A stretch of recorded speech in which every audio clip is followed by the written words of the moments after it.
Study IQ IAS, अब तैयारी हुई affordable.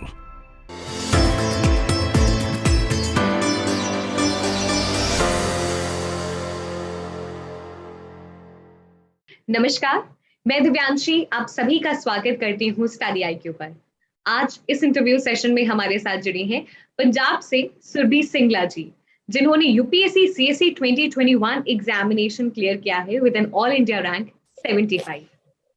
Welcome Surabhi and lots of congratulations. जो सपना था आपका IAS बनने का वो बहुत जल्द पूरा होने वाला है। Thank you. सुरभि के बारे में बता दूं तो इन्होंने IIT दिल्ली से केमिकल इंजीनियरिंग किया है एंड उसके बाद ग्रेजुएशन के बाद she has been preparing for the examination. तो सुरभि, सबसे पहले जानना चाहूंगी कि क्या मोटिवेशन था that kept you in the journey for till fourth attempt? So I think I was clear about why I want to join civil services. I had a very brief experience in the corporate sector as well, so I knew what I was looking for, and I knew that a job in the corporate sector probably would not satisfy me as much as a career in civil services would. So since I was clear about why I want to do this, the why was very clear to me. Therefore, I think the motivation as to how long should I keep doing it was not really a problem. Yes. I think this is a very inspirational line for everybody कि it doesn't matter how long I'll be doing, but I just knew my end goal. So Surbhi, I think this line of yours is going to inspire a lot of people क्योंकि जैसे हम कहते हैं कि unpredictable journey है UPSC की और एक अटेम्प्ट भी लग सकता है, 6 अटेम्प्ट भी लग सकते हैं, आपके केस में 4 अटेम्प्ट लगे हैं। बट अगर आप क्लियर हो कि क्यों करना है और एंड गोल क्लियर है तो आप शायद सस्टेन कर सकते हैं आराम से। Yes, definitely. I think एक तो लॉन्ग टर्म पर्सपेक्टिव होता है कि आपके पास एक विजन है एंड आपको पता है आपको क्यों करना है, but while you're preparing for civil services, this long term vision is, I think, not sufficient to keep you going. You also need a daily dose, or say a regular dose of motivation from somewhere. I think for that my family was very supportive. I would keep talking to my younger brother. He would keep reminding me of my goal, of my decision to choose civil services.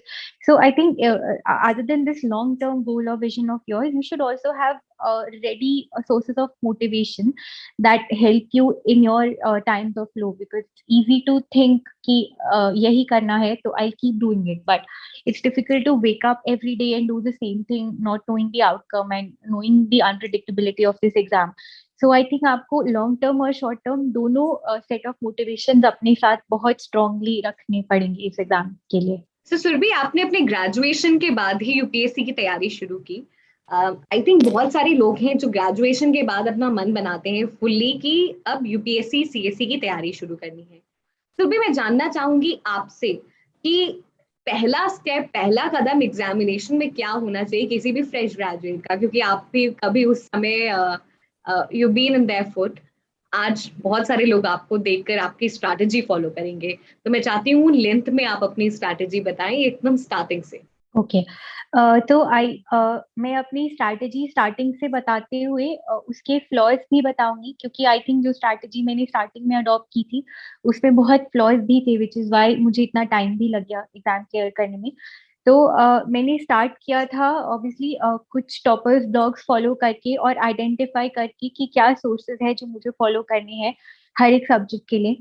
Mains का prelims का दोनों का syllabus jot down किया था कि क्या क्या होता है और क्या क्या सोर्सेज रेफर करने हैं, और फिर ये सोर्सेज रेफर करने के बाद वैल्यू एडिशन कैसे करनी है। जैसे टेस्ट देने हैं प्रीलिम्स के लिए तो कितने टेस्ट देने चाहिए, वो टेस्ट देने की करेक्ट स्ट्रैटेजी क्या है, किस तरह से टेस्ट अटेम्प्ट करने चाहिए, कितने क्वेश्चंस अटेम्प्ट करने चाहिए, और उसके बाद वो टेस्ट पेपर का एनालिसिस थॉरली करना चाहिए, उससे नोट्स बनाने चाहिए। तो ये सब जो टॉपर्स अपने ब्लॉग्स में अपने वीडियोस में बोलते थे वो सब मैंने देखकर थोड़ा टाइम रिसर्च में लगा के एक स्ट्रैटेजी अडॉप्ट करी कि एक बेसिकली एक फ्रेमवर्क अडॉप्ट किया कि ये बुक्स मैं फॉलो करने वाली हूँ और ऐसे ऐसे मैं टेस्ट देने वाली हूँ प्रीलिम्स के लिए, मेंस के लिए। Once that was clear, I started reading these basic books. I started with reading the most basic books like Lakshmikant for Polity, Spectrum for Modern History, and the NCRTs for geography. So I started with all of this. And I think one mistake that I did in my first two attempts was that I also read a lot of books I should not have read. For example तो मैंने world history के लिए Norman Loy की book पढ़ी थी पूरी, वो काफी हेवी बुक है, कंटेंट हैवी है। एंड आई थिंक क्योंकि वर्ल्ड हिस्ट्री का अभी रिवॉर्ड इतना ज्यादा नहीं होता है, सिर्फ एक ही क्वेश्चन होता है मैथ्स वर्ल्ड हिस्ट्री से, तो मैंने इस तरह से वर्ल्ड हिस्ट्री के लिए, सिक्योरिटी के लिए, इंटरनेशनल रिलेशंस के लिए अपने स्टार्टिंग अटेम्प्ट में इन सब टॉपिक्स के लिए एक एक बुक रीड करी थी एंड उनको रिवाइज करने की कोशिश की थी। एंड फर्स्ट अटेम्प्ट में प्रीलिम्स क्लियर हुआ बट मेंस क्वालिफाई नहीं हुआ क्योंकि मेरा ऑप्शनल मैथमेटिक्स वीक था बहुत। तब तक मैंने मैथमेटिक्स का सिलेबस एक बार भी थॉरली कवर नहीं किया था। Then between my first and second attempt मैंने मैथमेटिक्स कवर करने पे टाइम लगाया एंड उसकी वजह से मैंने जीएस थोड़ा निग्लेक्ट कर दिया एंड सेकंड अटेम्प्ट में मेरा प्रीलिम्स क्लियर नहीं हुआ। तो यहाँ से फर्स्ट लर्निंग आई थी कि ऑप्शनल जब तक अच्छे से कवर्ड नहीं है और ऑप्शनल पे कॉन्फिडेंस नहीं है तब तक जंप इन करने का ज्यादा फायदा नहीं है। तो ऑप्शनल पे बहुत अच्छी ग्रिप होनी चाहिए, ये फर्स्ट लर्निंग थी। सेकेंडली क्योंकि सेकेंड अटेम्प्ट में जब मैंने प्रीलिम्स फेल किया तो थर्ड अटेम्प्ट में अपियर करने से पहले मेरे पास पूरा एक साल था। तो उस एक साल में मैंने मेंस को स्ट्रेंथन करने पे टाइम स्पेंड किया, both for maths and for GS.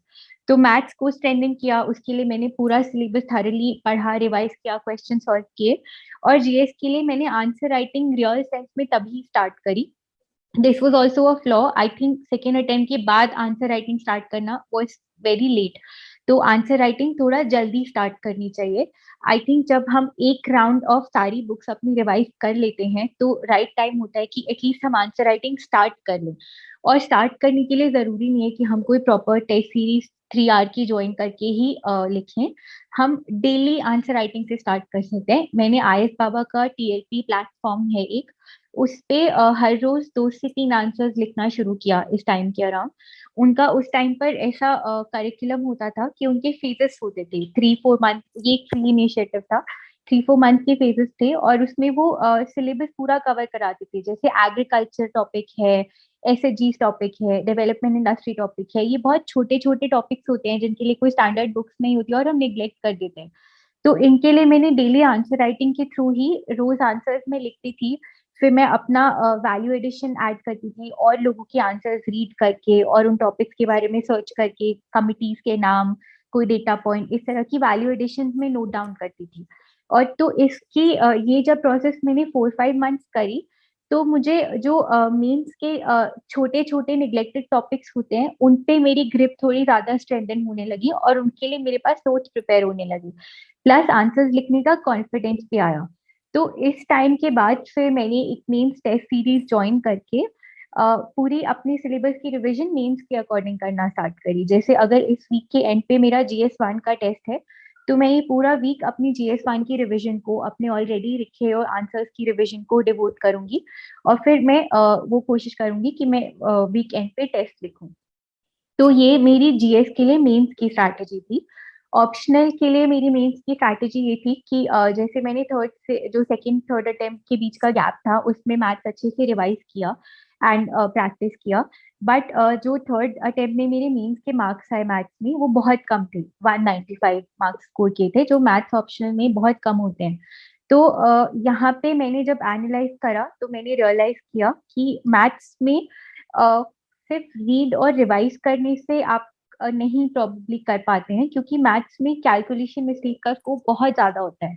और क्योंकि मैथ्स एक ऑब्जेक्टिव पेपर है तो अगर आपका आंसर करेक्ट नहीं है तो प्रॉबेबली आपको मार्क्स नहीं मिलेंगे उस क्वेश्चन के ज्यादा। तो ये वाला फ्लॉ आइडेंटिफाई करते हुए मैंने अपने इस अटेम्प्ट में जो चेंज किया था वो ये क्या था कि मैंने मैथ्स में रिविजन को थोड़ा सा कम टाइम देते हुए प्रैक्टिस पे बहुत ज्यादा टाइम दिया। मैं हर रोज मैथ्स का ये in the 70 days between prelims and mains हर रोज half a paper of maths solve करती थी 2 घंटे लगाकर। तो उन 70 डेज में मैंने अराउंड 30 to 35 मैथ्स के फुल लेंथ टेस्ट सॉल्व किए थे, जिसकी वजह से 195 से 296 मार्क्स जो मेरे इस बार आए थे वो 100 मार्क्स का जंप मैथ्स में आया था। वो मोस्टली प्रैक्टिस की वजह से आया था। तो ऑप्शनल आई थिंक कोई भी टेक्निकल ऑप्शनल के लिए यही स्ट्रैटेजी होती है कि आप रीड करें, रिवाइज करें, पर साथ साथ में प्रैक्टिस बहुत ज्यादा करें मॉक टेस्ट के through, previous year question papers के थ्रू, या जो भी आप सोर्स फॉलो करते हैं उसके थ्रू। और मैथ के लिए प्रैक्टिस के पहले जो मेरा रीडिंग और रिविजन था वो सब IMS एक कोचिंग इंस्टीट्यूट है उनके नोट्स के थ्रू ही था। मोस्टली मैंने बुक्स बहुत कम रेफर करी थी मैथ्स के लिए। ये मेंस और मैथ्स की स्ट्रैटेजी थी। प्रीलिम्स के लिए मेरा यही था कि जो रीडिंग पार्ट था at least current affairs plus static, वो प्रीलिम्स और मेंस के लिए कॉमन था। जो स्टैटिक सोर्सेज होते हैं, पॉलिटी के लिए लक्ष्मीकांत, मॉडर्न हिस्ट्री के लिए स्पेक्ट्रम, इकोनॉमी के लिए मैंने मृणाल की PDF नोट्स फॉलो करे थे, ज्योग्राफी के लिए 11th-12th की 4 NCERTs फॉलो करी थी, एनवायरनमेंट के लिए शंकर आयस की बुक होती है वो फॉलो करी थी, और एंशियंट मेडिवल हिस्ट्री के लिए नितिन सिंघानिया प्लस 11th-12th की जो न्यू NCERTs होती हैं वो फॉलो करी थी। और करंट अफेयर्स के लिए विजन की मंथली मैगजीन फॉलो करी थी, प्लस जो डेली करंट अफेयर्स इनसाइट्स के प्लेटफॉर्म पर आते हैं वो करे थे। तो ये सोर्सेज मेरे प्रीलिम्स और मेंस के लिए कॉमन थे, इन्हीं को बार बार रीड करके रिवाइज किया था। बस प्रैक्टिस में डिफरेंस था कि प्रीलिम्स के लिए जो टेस्ट पेपर्स प्रैक्टिस कर रही थी वो मैं प्रीलिम्स से 3 to 4 months पहले स्टार्ट करती थी, और मेरा टारगेट होता था कि मैं अराउंड 50 टेस्ट पेपर्स प्रैक्टिस करके उनको अच्छे से एनालाइज करके उनके नोट्स बना पाऊँ। और मेंस के लिए जैसे मैंने बताया daily answer writing plus test series के थ्रू आंसर्स की प्रैक्टिस। तो सुरभि ये समझना चाहूंगी, आपने भी जैसे बताया कि कई सारे फ्लॉड्स थे जो फर्स्ट सेकंड थर्ड अटेम्प्ट में थे, एंड उसको फिर उसकी निचोड़ आपने निकाली और फाइनली फोर्थ अटेम्प्ट में उसको रेक्टिफाई किया। करंट अफेयर्स के लिए आपने 2 सोर्सेज बताए, क्या आप न्यूज़पेपर रीडिंग भी करते थे? जी डेफिनेटली, न्यूज़पेपर रीडिंग बहुत इंपॉर्टेंट पार्ट था मेरी जर्नी का। न्यूज़पेपर में हर रोज हिंदू न्यूज़पेपर रीड करती थी, और मैं उससे सॉर्ट ऑफ प्रिलिमिनरी नोट्स बनाती थी। मैं उससे एक्सटेंसिव नोट्स नहीं बनाती थी। मैं न्यूज़पेपर मोस्टली अपना क्रिटिकल थिंकिंग एबिलिटी डेवलप करने के लिए यूज करती थी। कि उस पे जो आर्टिकल्स होते थे, जिस तरह से उनको एनालाइज किया जाता था, उससे मेरा दिमाग वैसे चलने लगता था कि मैं कोई भी स्कीम या कोई भी गवर्नमेंट स्टेप देखकर उसके प्रोज एंड कॉन्स सोचती थी, और ये सोचती थी इसके लिए आगे क्या करना चाहिए। और उससे बहुत कम ही मैं नोट्स बनाती थी। एक पूरे दिन की न्यूज़पेपर से शायद 3 या 4 नोट्स बनते होंगे, जिसमें मैं बहुत क्रिस्प कोई डेटा या कोई अच्छी कमेटी या कोई बहुत अच्छी रिकमेंडेशन अगर आती थी वो नोट करती थी। उसके अलावा क्योंकि मंथली मैगजीन में न्यूज़पेपर से इंपॉर्टेंट चीजें कवर हो ही जाती हैं, तो मैं नोट्स बनाने के लिए और रिवीजन के लिए वो मंथली मैगजीन यूज करती थी। न्यूज़पेपर्स में रीड करती थी अपनी थिंकिंग एबिलिटी को ज्यादा रिफाइन करने के लिए। सर भी कहते हैं कि आप कभी भी कोई भी न्यूज पीस पढ़ें तो आपको प्रीलिम्स के लिए आपको पता होना चाहिए कि क्या फॉर्डर निकालना है, और मेंस के लिए। तो जो ये बात अभी मैंने मेंशन की, अगर आप इसको किसी एग्जांपल से या फिर अपने एक्सपीरियंस से समझा सकें, मुझे लगता है जो नए एस्पिरेंट्स हैं उनके लिए ज्यादा क्लियर हो जाएगा। डेफिनेटली आई थिंक जो आपने बोला वो उसको इस तरह से भी बोल सकते हैं कि आप प्रीवियस ईयर क्वेश्चन पेपर्स देखते रहें, और आप UPSC की डिमांड समझते रहें और उसके हिसाब से पढ़ें जो आपको पढ़ना है। जैसे अगर आप प्रीलिम्स के लिए देखें तो हम रियलाइज करेंगे कि प्लेसेस इन न्यूज होती है जैसे ज्योग्राफी में। तो वो जब हम न्यूज़पेपर रीड कर रहे होते हैं तो जनरली हम कुछ पेजेस निग्लेक्ट कर देते हैं, जैसे जो इंटरनेशनल न्यूज़ वाला पेज होता है या फिर जो पेज 1 होता है। पर इन पेजेस पे लोकेशंस कई बार कुछ इंपॉर्टेंट आती हैं, जैसे अगर कुछ वर्ल्ड में किसी एक कंट्री की किसी एक सिटी में कुछ हो रहा है, तो वो जनरली हमारे लिए एज सच रेलेवेंट नहीं होता है प्रीलिम्स या मेंस के लिए, बट वो लोकेशन इंपॉर्टेंट है। तो ये वाला जो आइडिया हमें लगना चाहिए कि UPSC की डिमांड क्या है, वो previous year question paper analyse करके लगता है। तो जब हम न्यूज़पेपर के थ्रू ग्लांस कर रहे होते हैं तो हम उस पूरे न्यूज पीस को छोड़ सकते हैं, पर हम बस उसके थ्रू ग्लांस करते हुए देख सकते हैं कि इसमें जो लोकेशन बताई गई है उसको मैं एक बार गूगल करके नोट डाउन कर लूँ अपने नोट्स में। तो आई थिंक ये एक एग्जाम्पल है कि कैसे हमें UPSC की डिमांड समझते हुए रिवर्स इंजीनियरिंग करनी पड़ती है, कि हम कैसे कम टाइम में रेलेवेंट चीजें एक्सट्रैक्ट कर पाए न्यूज़पेपर से और भी कोई भी सोर्स से।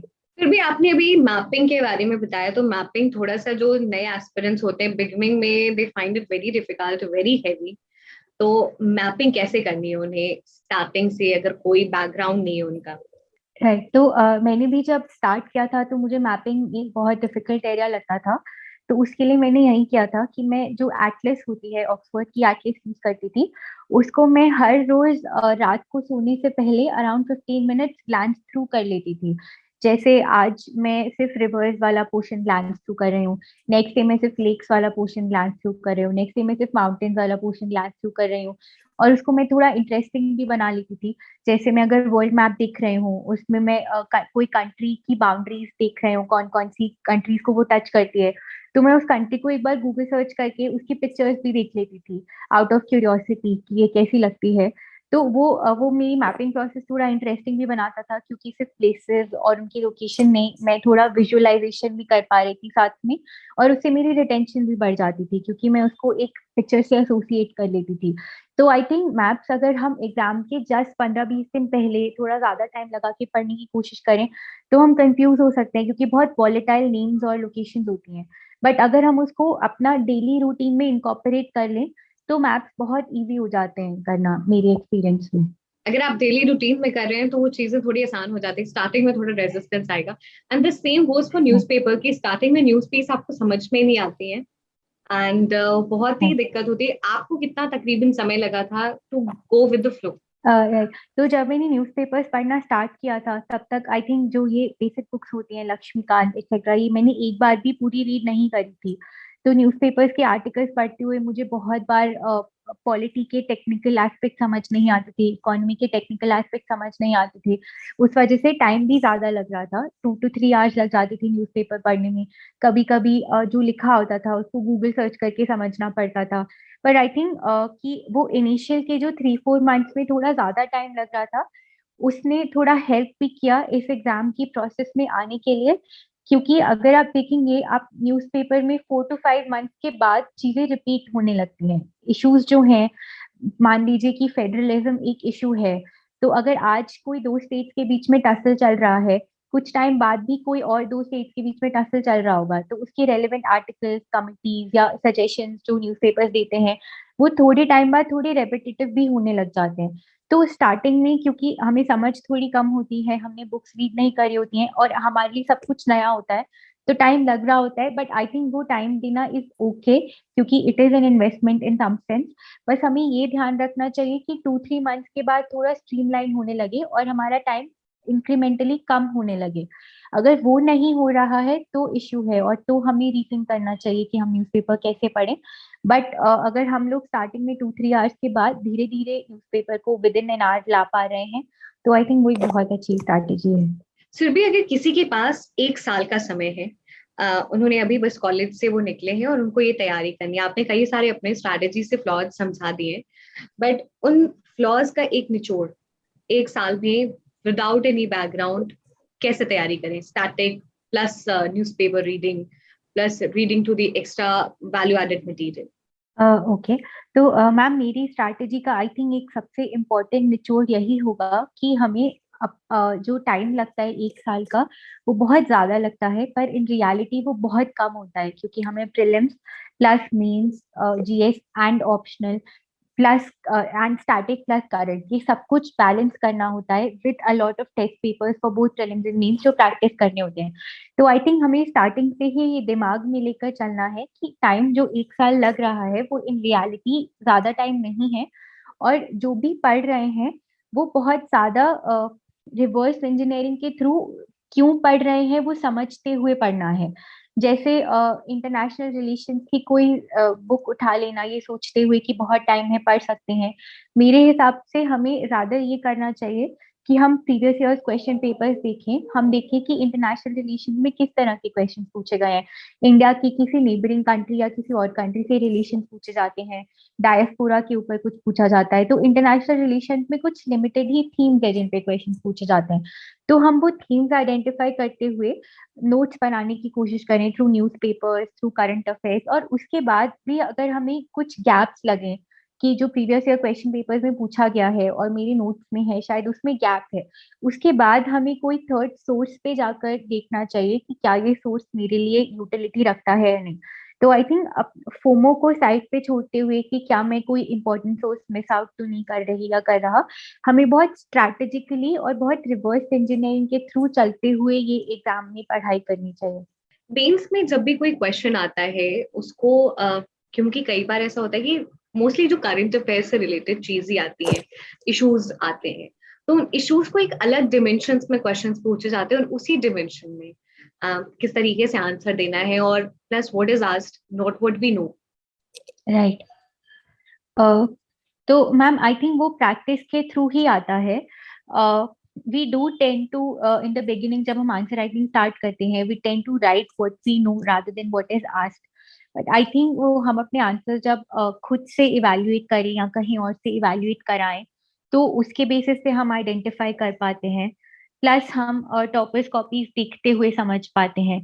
जैसे मान लीजिए अगर हमें किसी क्वेश्चन में पूछा गया है कि क्लाइमेट चेंज की वजह से क्रायोस्फीयर पे अफेक्ट हो रहा है, उसके क्या कॉन्सिक्वेंसेस हो सकते हैं, तो हमें बहुत स्ट्रेटेजिकली आइडेंटिफाई करना है कि क्वेश्चन पूछ क्या रहा है। क्वेश्चन हमें बता रहा है कि क्रायोस्फीयर अफेक्ट हो रही है, और फिर क्वेश्चन हमें पूछ रहा है कि कैसे उसके कॉन्सिक्वेंसेस क्या होंगे।